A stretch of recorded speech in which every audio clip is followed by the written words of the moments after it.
Okay, so the Son of Man who was in the Heavenly One. Gonna be doing a part two here. If you haven't seen the first video, you should probably watch that before you watch this. So, because I'm gonna speak on things that I've already spoken on in the last video, so you might miss some details if you just go based off of just this video. So. Alright, so like in the last video, since where he says, the Son of Man is in the heavenly, who was in the heavenly one, and talks about, having to be lifted up like the snake in the like Moses lifted the snake in the wilderness, and that took us to that Numbers 21, I believe it was verse 9, with that snake on the pole, and there's the types and shadows of it, and that's that same word that they translated as seraphim in Isaiah 6.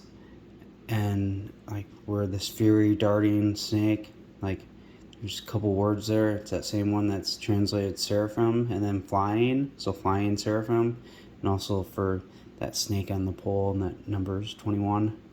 And we hear about like the Hakodesh of Israel is deceased from before us. That's the Holy One, the chosen one, being killed.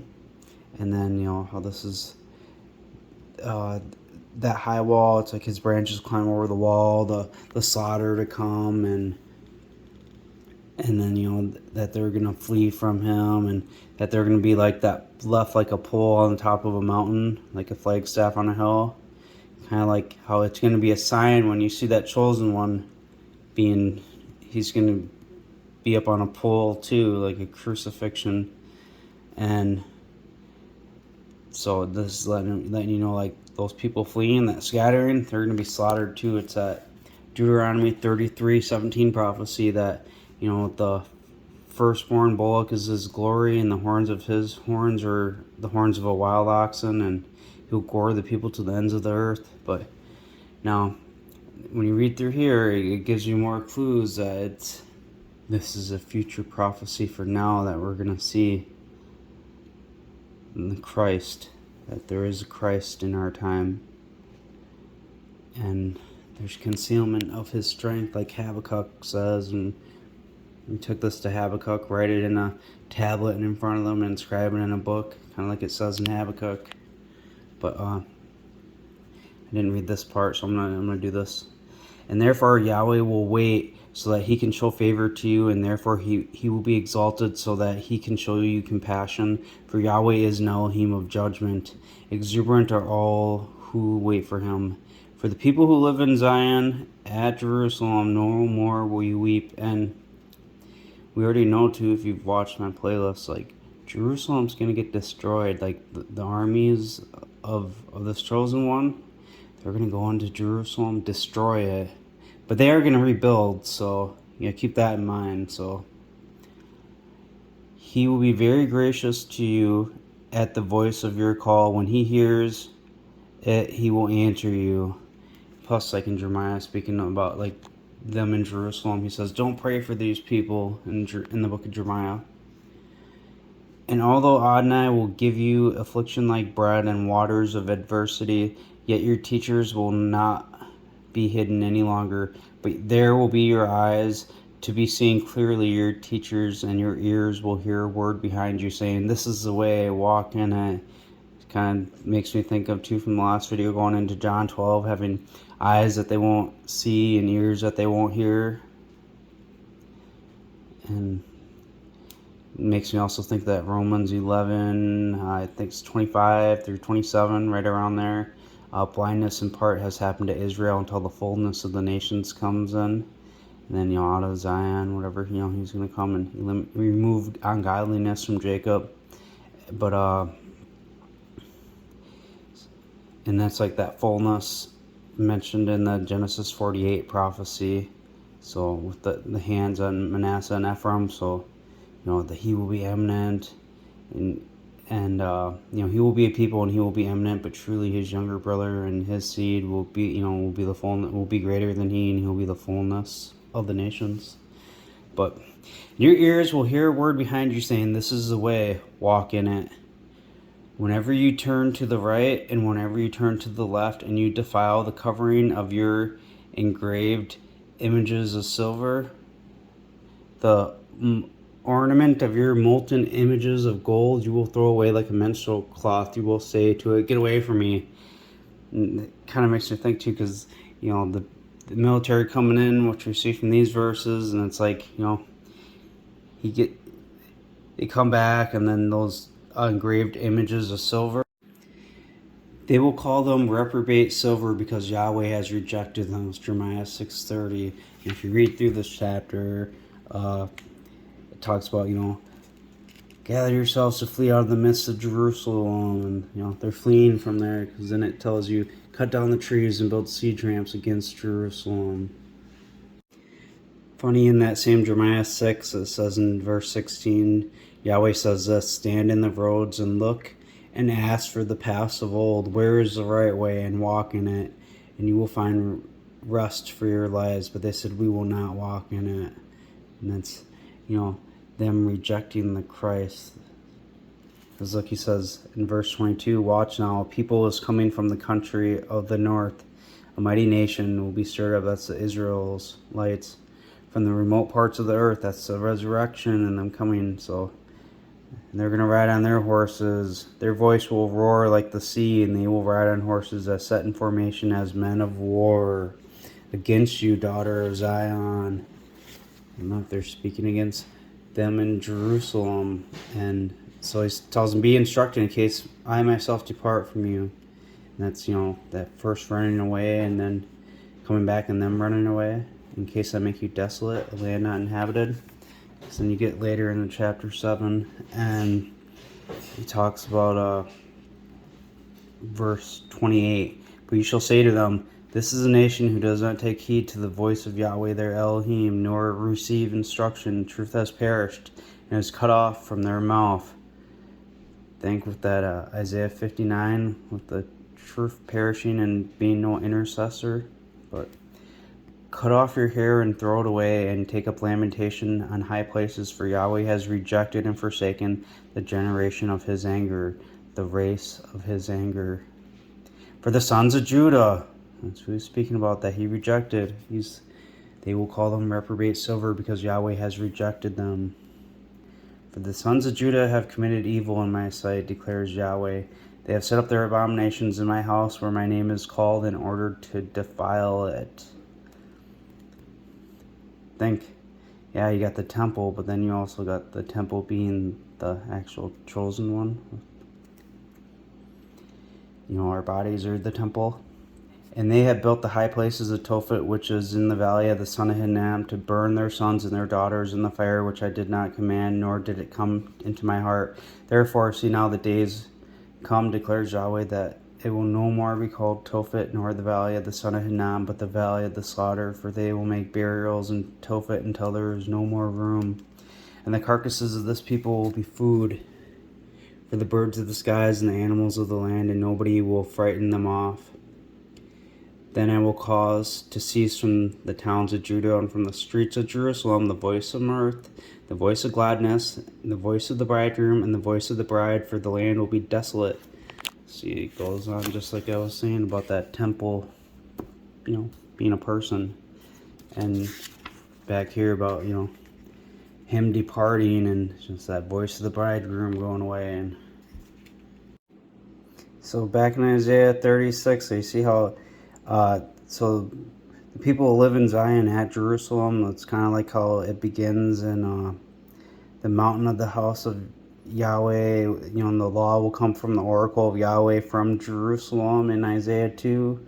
And we see he's going to be in there because they're going to be in there destroying the city. And you see the connections where your ears will hear words saying behind you, saying, this is the way, walk in it.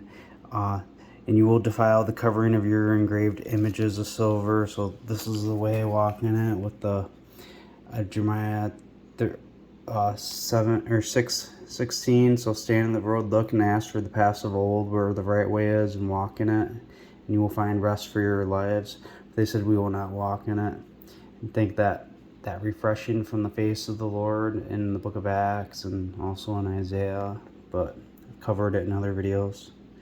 And they will call them reprobate silver, Jeremiah 6:30. So And obviously he says that he's rejected them, and that voice from the bridegroom in the land that's going to depart from, Judah and the streets of Jerusalem, which that voice of bridegroom and bride, that goes with Revelation 18, because, Judah and Jerusalem is mystery Babylon, because it talks about the kings of Judah and inhabitants of Jerusalem, that they're not going to be gathered nor buried. They will be just dung on the face of the earth, and death will be chosen rather than life by all who will remain of that evil family. And look, why has this people of Jerusalem slid back in rebellion and do? How can you say we are wise? The law of Yahweh is with us. Look, the lying pen of the scribes have certainly worked deceit.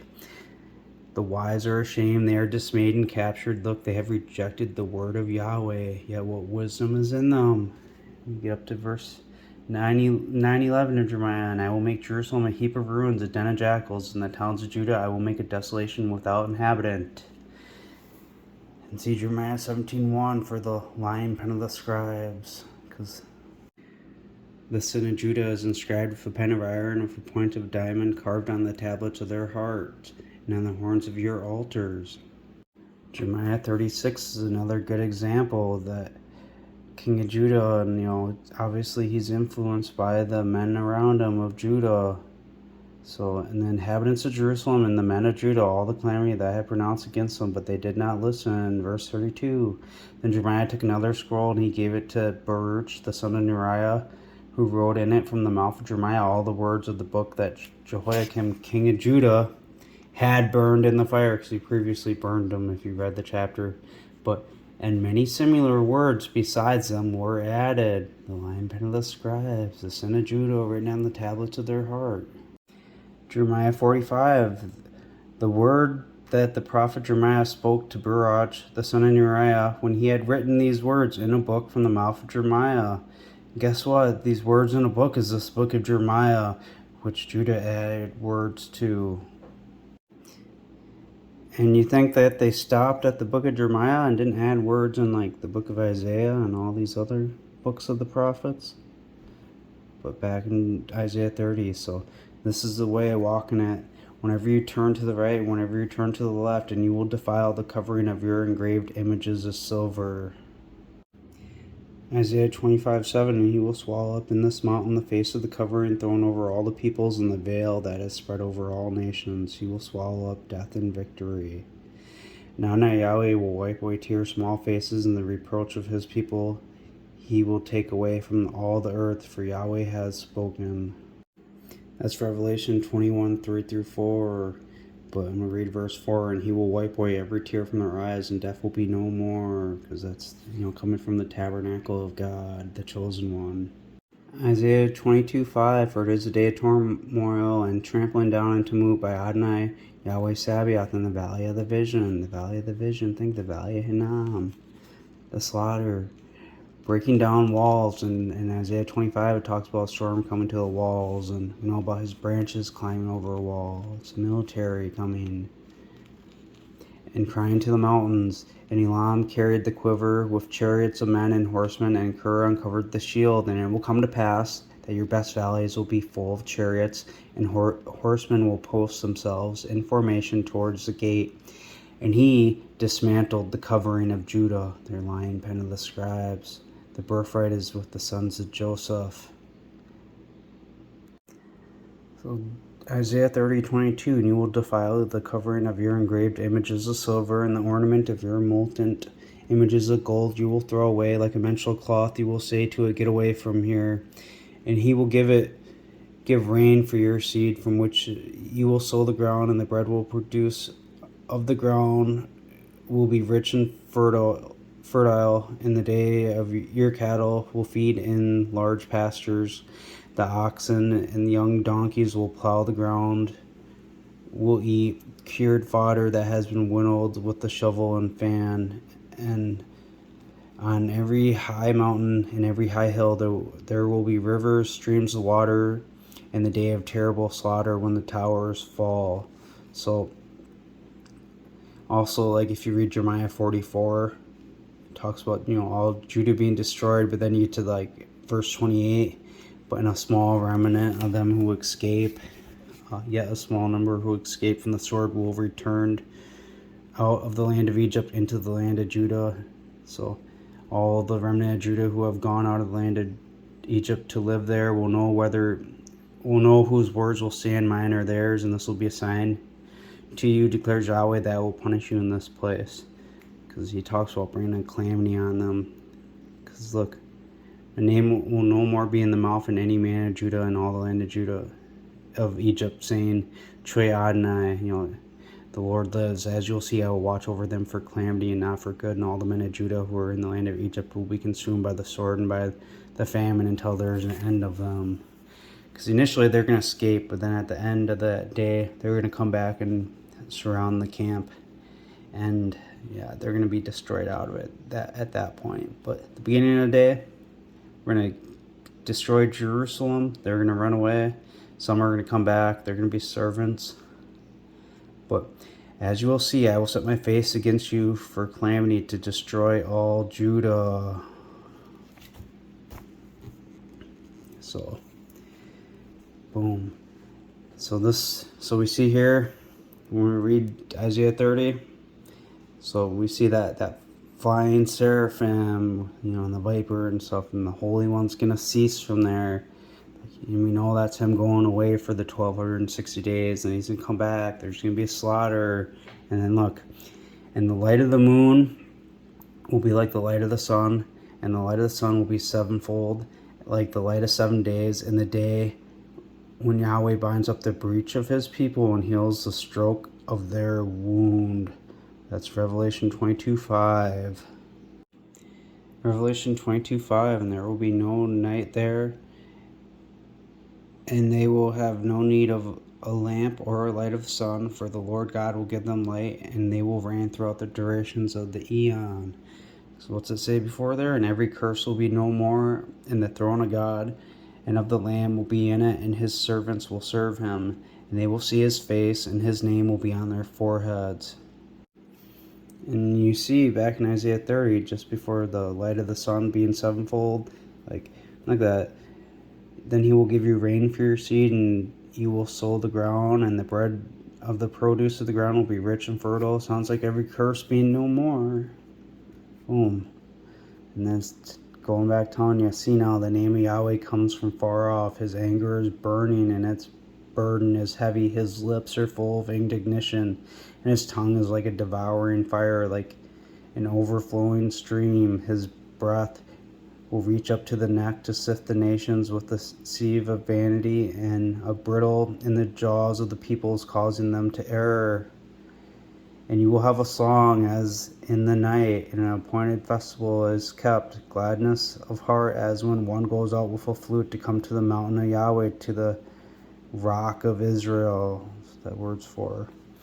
And we've done that song of Moses before in another video. I think it was Exodus 15, but like the walls, we find out with the people, like it was that Joseph, his branches climb over a wall video. But there's also another song of Moses too, with that rock of Israel written in it. I believe it's Deuteronomy 32. And look, that Tilfet, Valley of Hinnom, think that Valley of the Vision. And Yahweh will cause his magnificent voice to be heard, and he will show the coming down of his arm with the indignation of his anger and the flame of a devouring fire. Joseph aflame, Israel afire. We read that in other passages, with scattering and tempests and hailstones. Think, because when he first goes away, he runs away in Jeremiah 49, and then Jeremiah 50, when he comes back, they run away in scattering.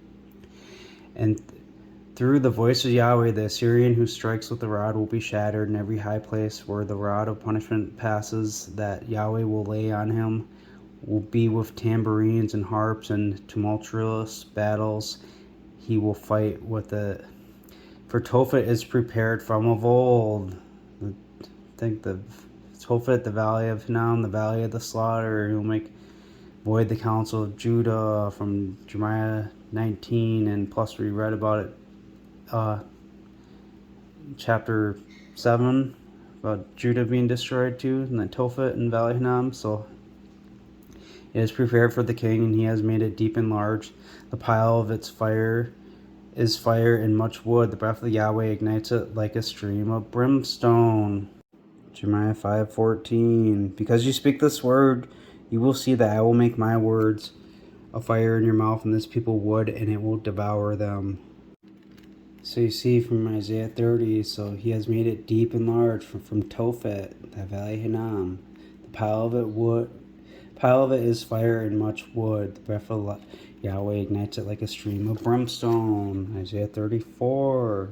Its streams will be turned into pitch, and its dust into brimstone, and its land will become a burning pitch. It will not be quenched night or day, and its smoke will go up from eon to eon. The smoke of their torment goes up from throughout the eon. Those the mark of the beast. They don't believe the true one. But look, in verse 6, for Yahweh has a sacrifice in Basra and a terrible slaughter in the land of Edom, and the wild oxen will come down with them, the bullocks and the bulls, and their land will be drunk with blood, and their dust saturated with fat. That's that Deuteronomy 33:17 prophecy. All connected with that Tophet and valley of Hinnom. And in that day where there's going to be that snake on the pole, because that flying seraphim is going to cause the Holy One to cease and die. And this is during the time of Revelation with the light of the sun being sevenfold. So look, you have built the high places of Tophet, which is in the valley of the son of Hinnom.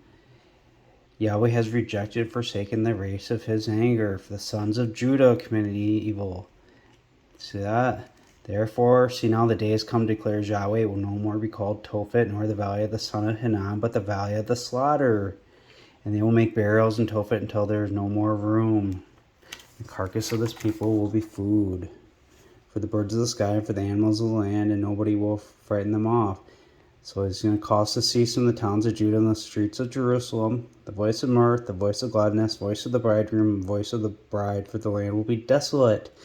That's, see Revelation 18, about the voice of the bridegroom and bride being gone, and mystery Babylon, it's not a mystery, it's Judah and Jerusalem. Jeremiah 19, their covering they have is from their lion pen of the scribes, but verse 6, therefore see now the days come, declares Yahweh, this place will no more be called Tophet, just like we're seeing in Isaiah 30, nor the valley of the son of Hinnom, but the valley of slaughter. And I will make void the counsel of Judah and Jerusalem in this place, and I will cause them to fall by the sword before their enemies, and by the hands of those who look for their lives. The hands of those who look for their lives are those ones that seek the face of Yahweh. And their carcasses I will give to be food for the birds of the skies and for the animals of the land, and I will make this city desolate and a hissing. Everyone who passes by will be astonished, and they will hiss because of all their plagues. Think those snakes, serpents, vipers. Like Jesus saying to the scribes and Pharisees, hypocrites, in Matthew 23, verse 29. If you found the tombs of the prophets and decorate the memorial tombs of the righteous, and you say, if we had been around in the days of our fathers, we would not have been partakers with them in the blood of the prophets, so that you give witness against yourselves that you are the sons of those who murdered the prophets. Fill up then the measure of your fathers, serpents, progeny of vipers. How can you escape from the judgment of the valley of Hinnom? Truly I say to you, all these things will come against this race. Jerusalem, Jerusalem, murdering the prophets and stoning those who have been sent to her.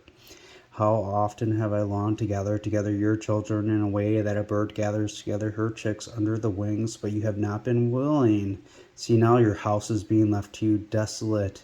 For I say to you, you will by no means see me until you say, exalted is the one coming in the name of the Lord. Think that seraphim flying is going to be the one gathering the chicks under the wings. And Judah is that house that's desolate. And I will make Jerusalem a heap of ruins, a den of jackals, and the towns of Judah I will make a desolation without inhabitant. Jeremiah 9:11. Jeremiah 2:28 through 35. Speaking about Judah in context. The number of your towns are like the number of your gods, Judah. So it talks about them being like a destroying lion and they roam around. It says, look, Why do you ornament your way to look for love? For this reason you even taught your ways to wicked women. And on your skirts is found the bloods of the lives of the helpless innocent people. And I have not found it by searching, but it is on all these skirts. All Judah. So you're seeing those connections in Isaiah 30 then? So you got that Tophet, and remember if you've seen the first video, going into like Hebrews chapter 9 and stuff, you found out, Jesus is a mediator of the new covenant too, so he's obviously pointing these things out. And he says to them, these snakes, serpents, progeny of vipers. Think how at Tophet, the valley of Hinnom, it's going to make void the counsel of Judah, and they will be hissing, see how they're snakes, and they're going to be destroyed. Now check out this other connection. And Yahweh will cause his magnificent voice to be heard. And think how that voice of the bridegroom would disappear from the, those towns of Mystery Babylon, because, he's going to be killed. But look, now his voice can be heard. He will show the coming down of his arm with indignation.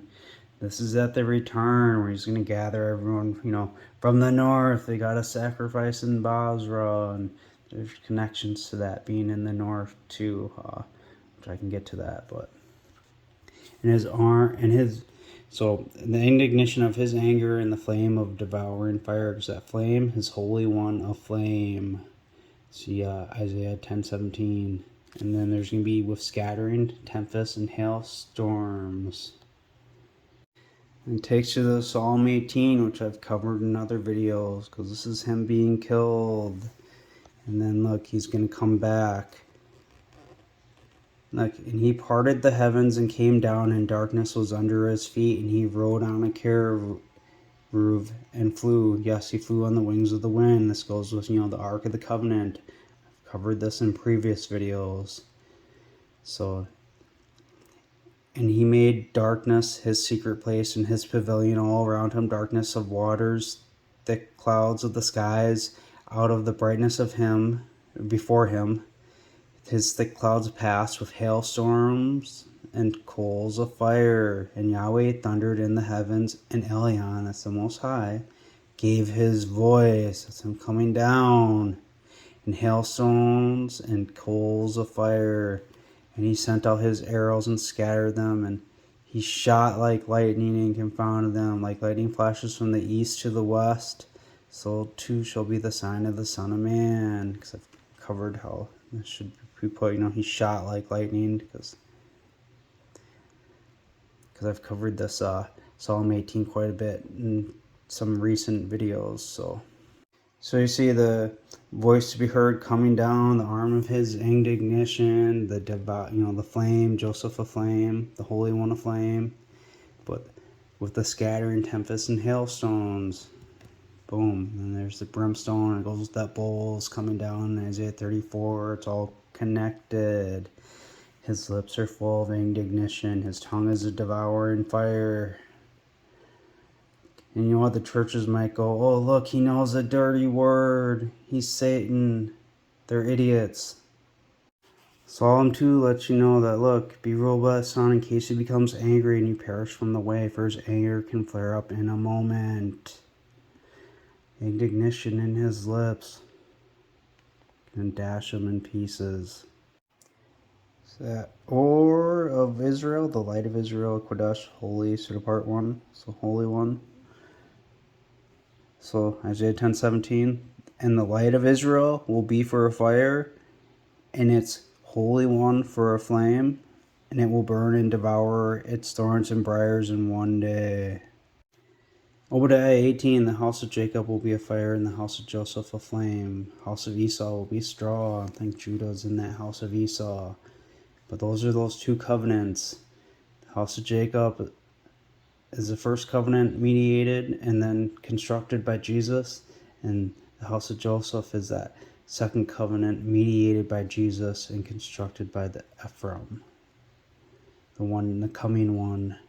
So Jacob will be a fire. The light of Israel will be a fire. Joseph a flame. The Holy One a flame. So in Isaiah 30, from that last video, we made connections to where we went Rahab, which is Rahab sits idle, and we made that connection going to Psalm 87, and I'll make mention of Rahab and Babylon and those who know me, and Philistia, which Philistia is mentioned in Isaiah 14, but you read down here in verse 8, they were born here, and Elion himself will establish her. Elion, the Most High.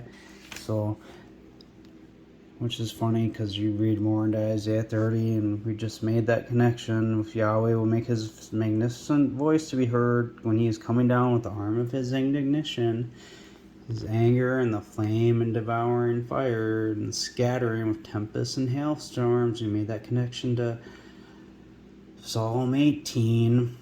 And that's, Elion comes down, his voice, and the arrows that shoot out, like his word, he's going to make them scatter. And that flame, Joseph a flame, house of Israel a fire, the light of Israel a fire. So, those two houses, two covenants. But, so, you get this flying seraphim with this Rahab Philistia connection in Isaiah 14:29. So we're going to go to that. Isaiah 14. So do not rejoice, all you Philistia, because the rod of him who struck you is broken. For out of the snake's root will come a viper, and its fruit will be a flying seraphim.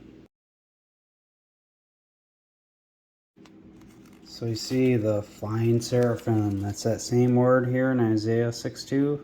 Above it stood the seraphim, and then verse 6, and then one of the seraphim flew.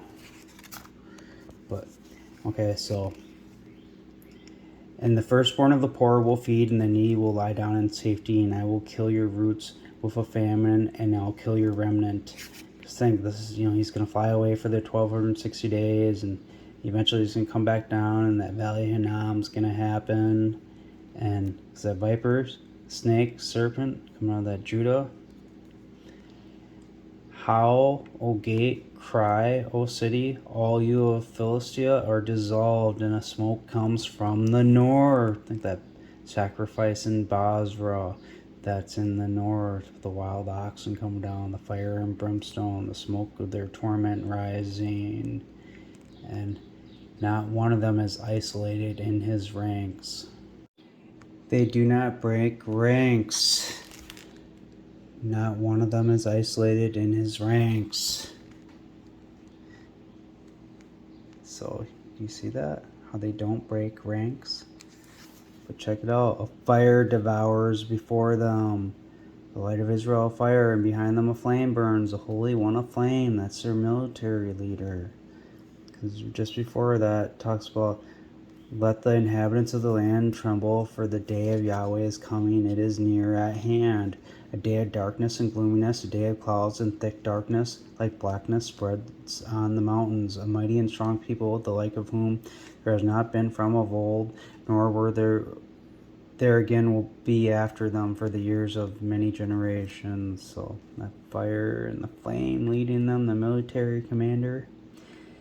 The land before them is like the Garden of Eden, and behind them a desolate wilderness. Yes, and nothing will escape them. The appearance of them is like the appearance of horses, and they run like war horses, like the noise of chariots. They rattle along the tops of mountains like the noise of a flame, a fire that devours the stubble. Esau stubble.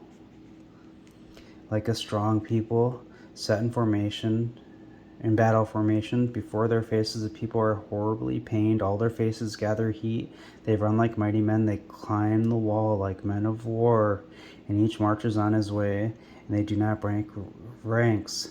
As Joseph, his branches climb over a wall. Not one of them is isolated in ranks. They do not break ranks, nor does one jostle against another.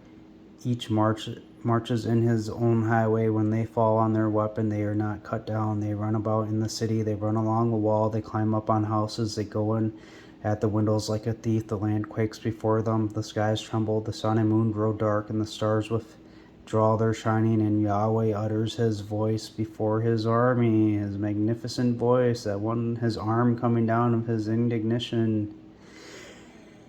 Psalm 18, Isaiah 30.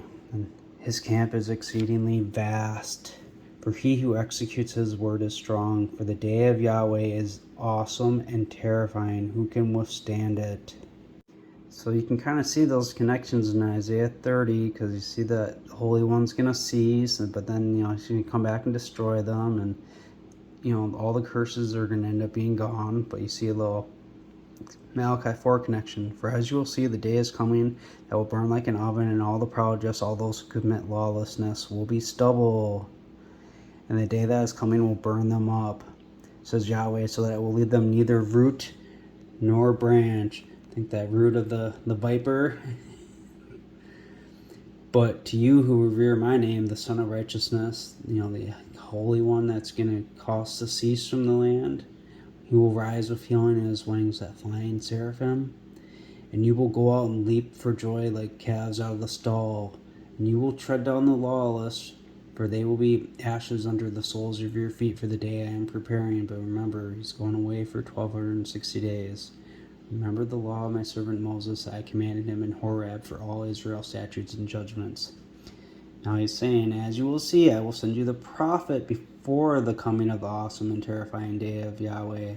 And you notice how that awesome and terrifying day of Yahweh and Joel, when the military is down there, that's when all the graves are already opened, and they're coming and they're going to destroy Jerusalem and all the enemies. But before that, you got the Elijah coming, because it's that transformation from the firstborn bullock to his horns of the wild oxen from the Deuteronomy 33:17 prophecy. So, and he will turn the heart of the fathers to the sons, and the heart of the sons to their fathers, in case I come and strike the land with a curse. So leave them neither root or branch. So out of the snake's root will come a viper, their branch. And that fruit, because its fruit will be the flying seraphim, because they're going to eat them. Because like Jesus said, unless you eat the blood and drink the flesh of the Son of Man. And so yeah, he's going to be killed.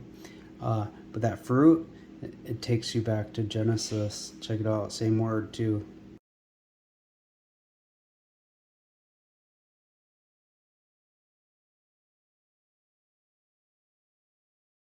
So Genesis 3, and the serpent said to the woman, is it so that Elohim has said, you shall not eat from every tree of the garden? And the woman said to the serpent, we may eat from the fruit, that's that same word from Isaiah 14:29, of the tree of the garden, but concerning the fruit, same word, of the tree that is in the middle of the garden, Elohim has said, you shall not eat from it, nor shall you touch it, so that you should die. And the serpent said to the woman, you will certainly not die, for Elohim knows that in the day that you eat from it, then your eyes will be opened, and you will become like gods, knowing good and evil.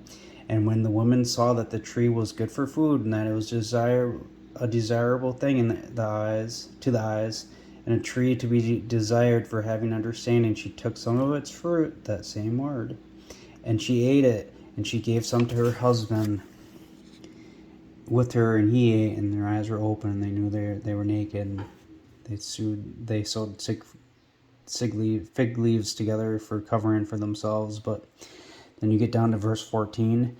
And Yahweh Elohim said to the serpent, because you have done this, you are cursed more than every living thing, and more than every living thing of the field. You will go on your belly, and you will eat dust all the days of your life. And I will put a hostile mind between you and the woman, between your seed and her seed. He will lie in wait for your head. And that's speaking of that Christ, because he's the one that's going to crush heads. That Psalm 110, he'll execute the heads. And you, speaking of that serpent, will lie in wait for his heel. So, him bruising his heel, and him just, that one's going to destroy the serpent, though. So yeah, and then Cain and Abel were born, and Cain, he was that one that came from the serpent, and yeah, he left and he took a wife from those other people, and so then you got the Canaanites. And 1 John 3:12, not as Cain, was out of the evil one and murdered his brother. 1 Chronicles 2:3. You see, Judah took a Canaanite wife. The sons of Judah were and Onan, and Shelah, and born to him out of the daughters of Shelah the Canaanitess. And the firstborn of Judah, was evil in the sight of Yahweh, so he killed him. And his daughter-in-law Tamar gave birth to Pharez and Zerah. Yeah, and if you see 1 Chronicles 5, it speaks about, Reuben having the firstborn birthright, but, he defiled his father's bed, so it was given to the sons of Joseph, which is Manasseh and Ephraim. But the genealogy is not reckoned by the birthright, because, it mentions how Judah was the strongest among his brothers, and from him came the chief ruler. And, because they lied, they added to the word, and that's why the genealogy is not reckoned by the birthright, because it's a lie. Because then it says, but the birthright was Joseph's. And like Malachi 1:15, yet I will bring the possessors to you, inhabitants of Marshall, the nobility of Israel will come to Adullam.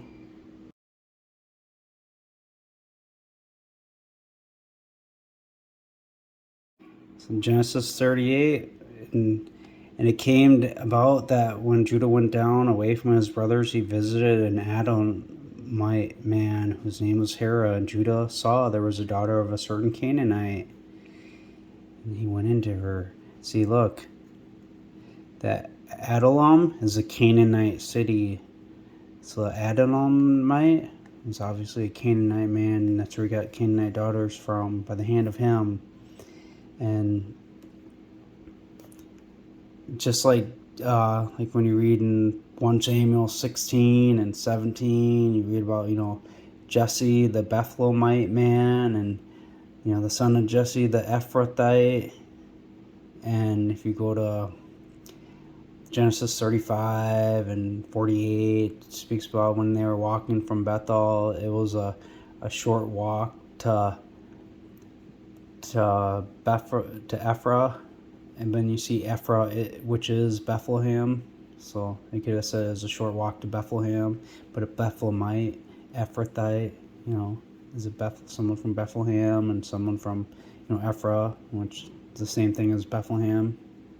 So the Adullamite is someone from Adullam, so, and a Canaanite. Which is kind of funny too. In Genesis 36, Esau took wives from the daughters of Canaan, Adul. I wonder if they're naming her after a previous ancestor from that city of Adullam. Maybe it's kind of a little play on that, but I don't know. But the daughter of Elon, the Hittite, and like you got the Hivite, and all those different peoples, they were born to him in the land of Canaan. So you see there's the Hittite there, and Hivite, just like, those 7 nations in the land of Canaan. But yeah, Deuteronomy 7, you're not supposed to take wives from, those Hivites and Canaanites. And yeah, Judah took a Canaanite wife. But here we are, Micah 1.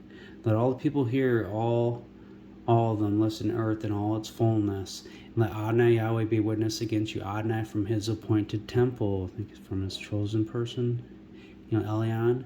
For see now, Yahweh comes out of his place, and he will come down and tread on the high places of the earth, and let all the mountains melt under him, and the valleys will be split apart like wax before a fire, like waters poured down a steep place. All this for the rebellion of Jacob, for the sins of the house of Israel. Whose is the rebellion of Jacob?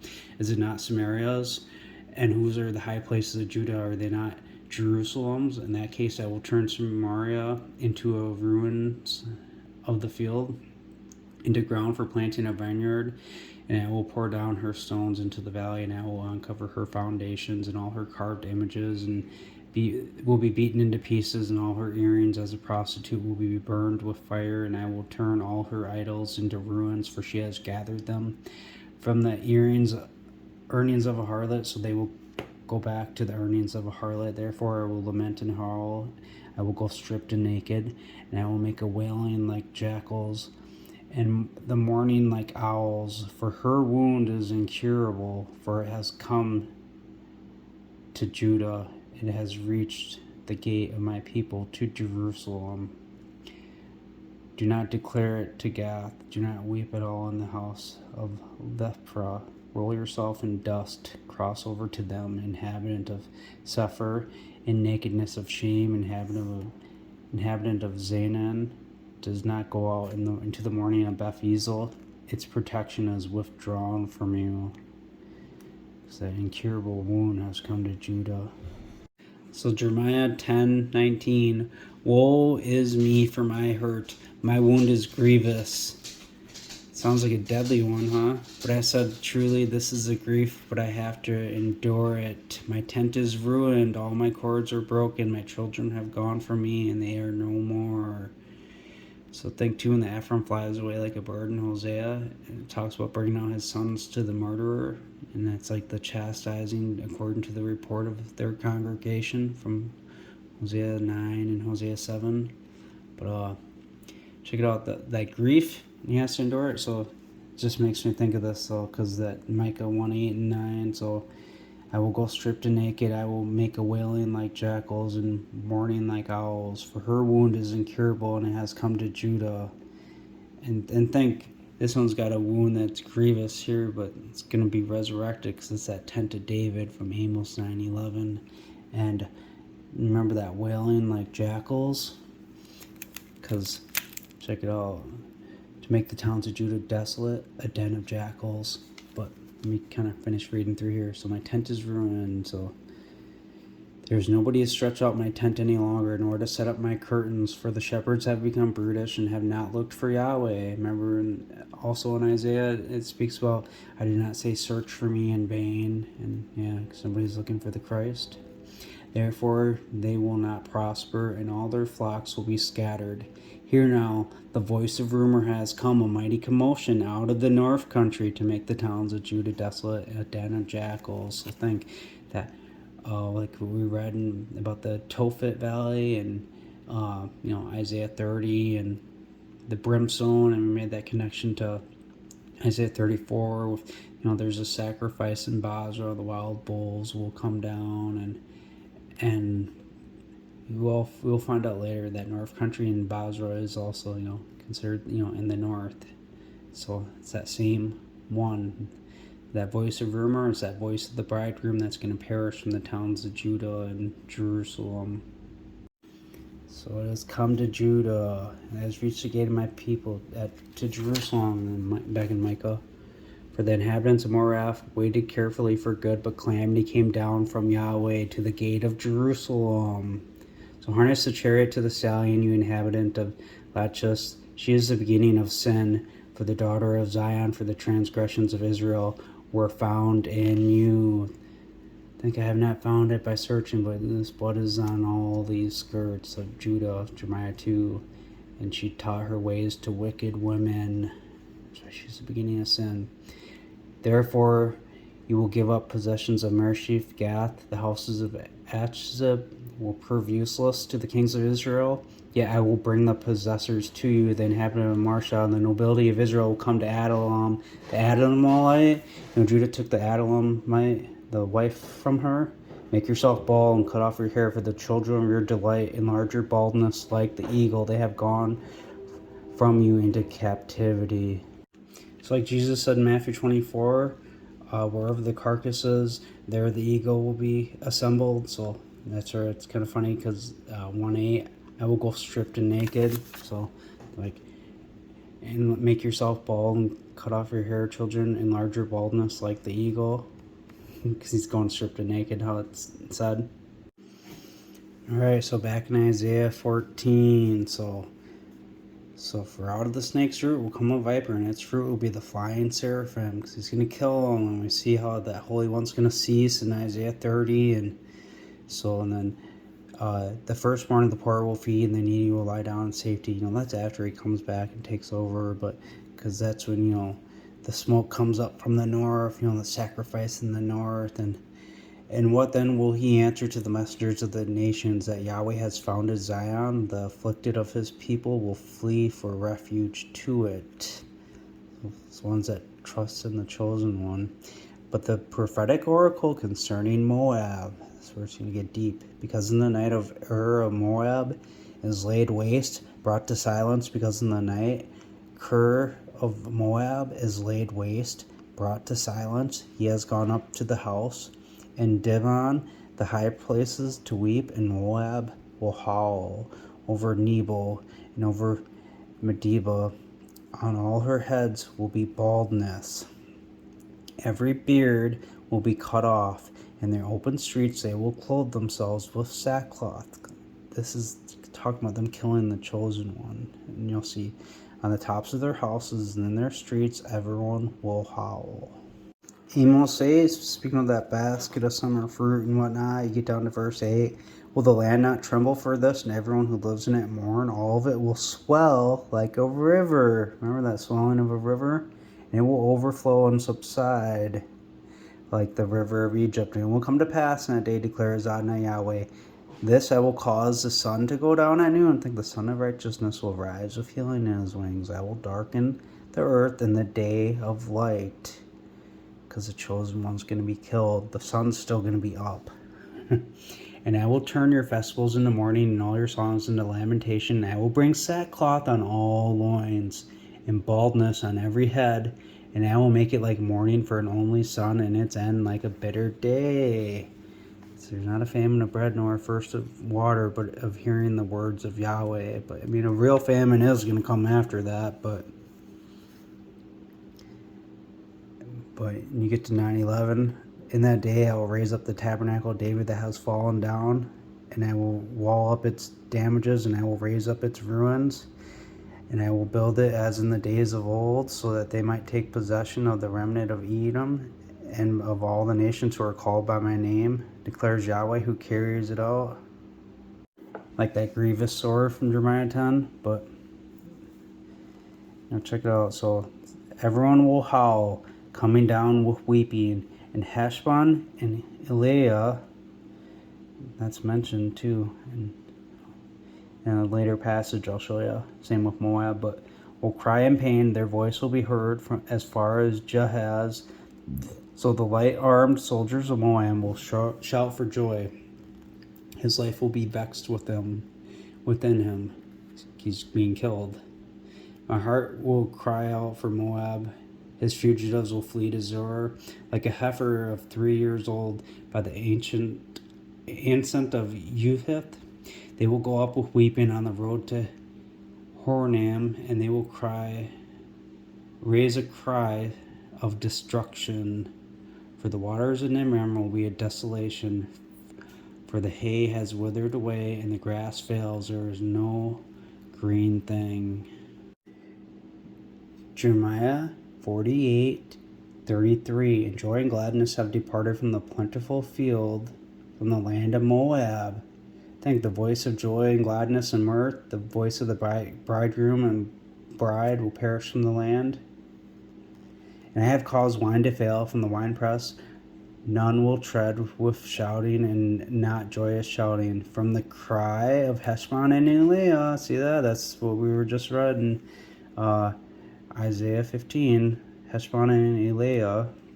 And to Jahaz they have uttered their voice. From Zoan to Hinoram as a heifer of 3 years old. Just like we read. The waters of Nimram will also be desolate. Furthermore, I will cause to cease in Moab him who offers in the high places and him who burns incense to his gods. And so let's just go back and read more. So I'd say read this whole chapter. There's some good stuff in here, but I'm just going to kind of point out some key spots.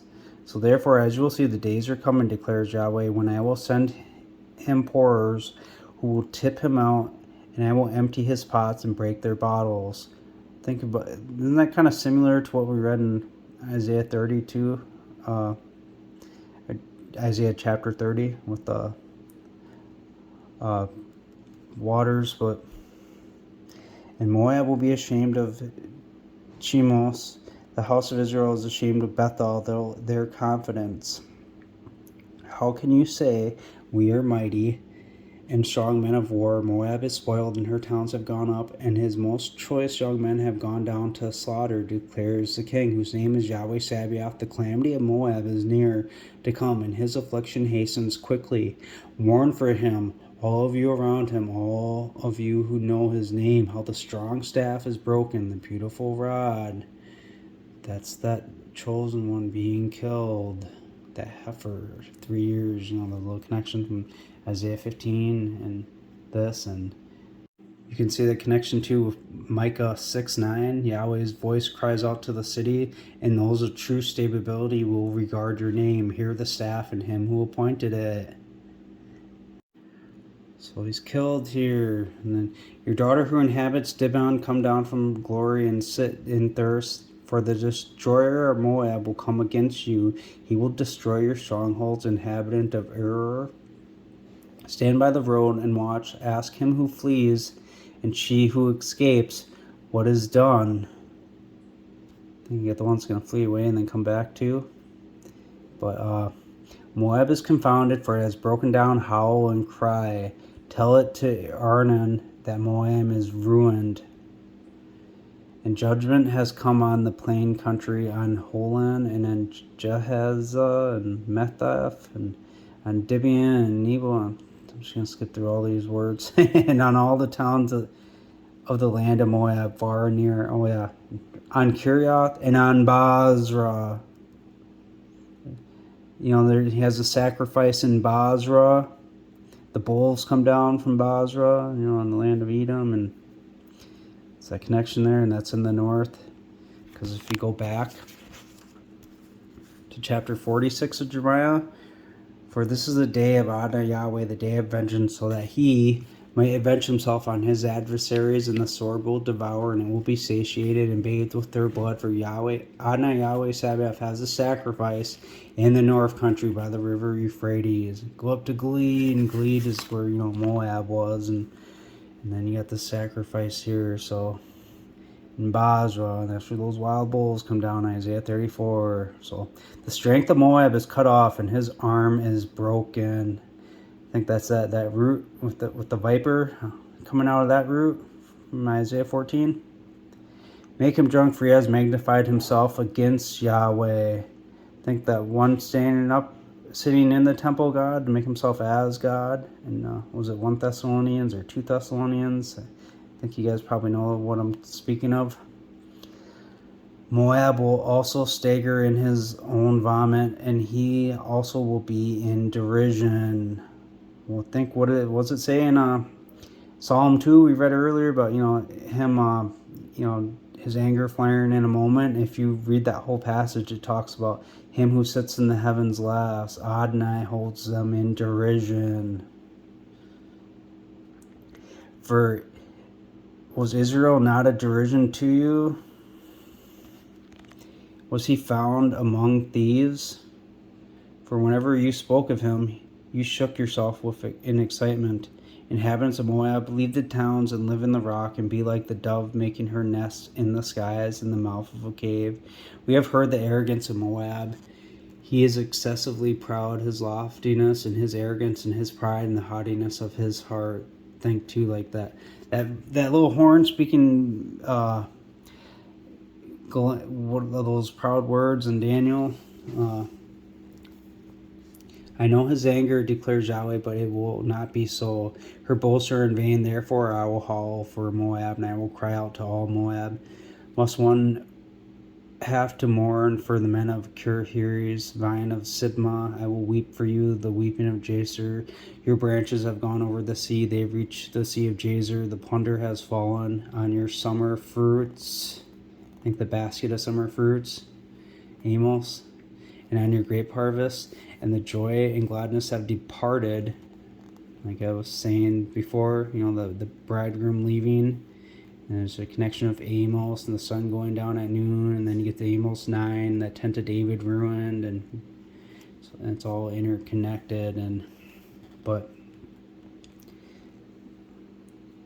on the loins sackcloth, there will be lamentation. Generally on all housetops of Moab. So how it is broken down, how Moab is turned back with shame. So Moab will be a derision and a dismay to all those around him. For Yahweh says this, as you will see, he will fly like an eagle. That's when he's going to fly away and go away, because that strong staff is broken, the beautiful rod. Joy and gladness have departed. He's going to fly away, and they're going to howl and stuff over it. But he'll fly like an eagle and spread his wings over Moab. Remember, Basra is in there, and bulls come down from there. That's where the sacrifice is, in Basra. Kiriath is taken, strongholds are taken by surprise. In that day, the hearts of the mighty man of Moab will be like the heart of a woman in birth pangs. Moab will be destroyed from being a people, because he has magnified himself against Yahweh. Look, he who flees from fear will fall into the pit, and he who gets up out of the pit will be taken from a snare. Did we read something about that? About them? Why would they be running away in Isaiah 30? Because those ones that know him and don't think he's the devil, they're not going to sit there and run away. But Isaiah 30:15, in returning and rest you will be saved, and in quietness and in trust will be your real power, but you would not. And you said, no, for we will flee on horses, and they're going to get pursued and killed. But back in Jeremiah 48, so those who fled stood without strength under the shadow of Heshbon, but a fire will come out of Heshbon, and a flame out of the midst of Shihon, and it will devour the corner of Moab. It's almost like the cornerstone of Moab, like that viper, the root of the viper that's going to eat the fruit. That their cornerstone of Moab, and the crown of the head of the sons of Tumult. Woe be to you, Moab, the people of Chemosh perish, for your sons are taken in captivity and your daughters into captivity. And that's going to happen when the military returns, when the Christ comes back down and raises the dead. And I will bring back the captivity of Moab in the last days. This so far is a judgment of Moab. And now you get to chapter 49 and 17.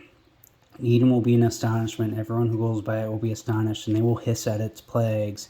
As in the overthrow of Sodom and Gomorrah and their neighbors, says Yahweh, no man will remain there, nor will a son of man live in it. As you will see, he will come up like a lion from the swelling of the Jordan against the strong. But I will suddenly make him run away from her. Who is this chosen man I can appoint over the pasturage? For who is like me, and who will summon me, and who is the shepherd who will stand before me? Therefore hear the counsel that Yahweh has counseled against Edom, and his plans that he has purposed against the inhabitants of Teman. Surely the least of the flock will draw them out. Surely he will make their habitations desolate with them. The ground is moved at the noise of their fall, and the sad cry of its sound will be heard at the Red Sea. As you will see, he will come up and fly like an eagle and spread his wings over Basra. I think there's a sacrifice in Basra, and there's a sacrifice in the north too. So in that sacrifice in Basra, and the wild bulls come down, the brimstone and fire. That Basra is that sacrifice mentioned of being in the north from Jeremiah 46. And just like in that Moab, where that beautiful rod, the staff is, it's broken, but then he comes up and flies. It's a resurrection here, but he's going to run away first.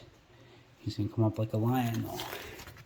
When you get to chapter 50, verse 40, as Elohim overthrew Sodom and Gomorrah and their neighbors, declares Yahweh, no man will remain there, nor any son of man live in it.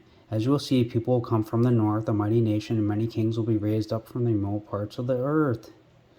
And they will hold the bow and lance, and they are cruel and will show no mercy. The voice of roar like the sea, and they will ride on horses, put in formation like a man to battle against you, daughter of Babylon. I think they won't leave their ranks or whatever. Like from Isaiah 14 and Joel 2, and the king of Babylon heard the report, and his hands have grown feeble. Anguish took a hold of him like birth pangs of a woman in labor. As you will see, he will come up like a lion from the swelling of the Jordan. Those rivers rising again to the habitation of the strong. But I will make them run suddenly from it. Who is this chosen man? So, same stuff.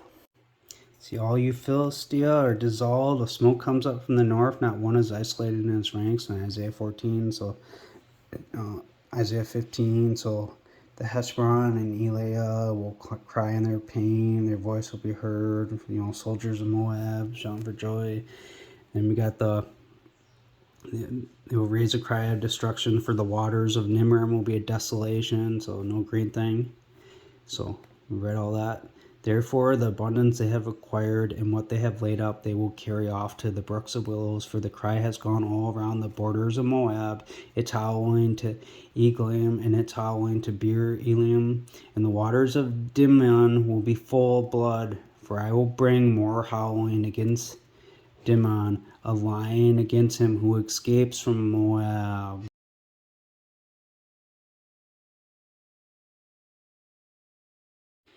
As you'll see, he will come up like a lion from the swelling of the Jordan against the strong, but suddenly I will make him run away from her. Who is this chosen man?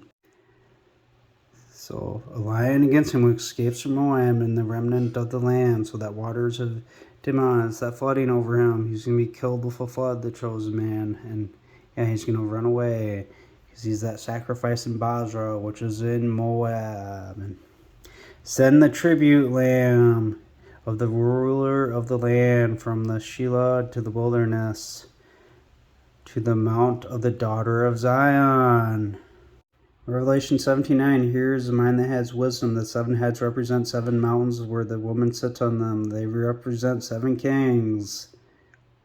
So you can see mountains as kings. So it's in the tribute land, the ruler of the land. He's the one that's going to flee away, stand before him, that chosen man, to the mountain of the daughter of Zion, and standing on Mount Zion, the 144,000. So he's going to the king of the daughter of Zion. He's going up to Jesus.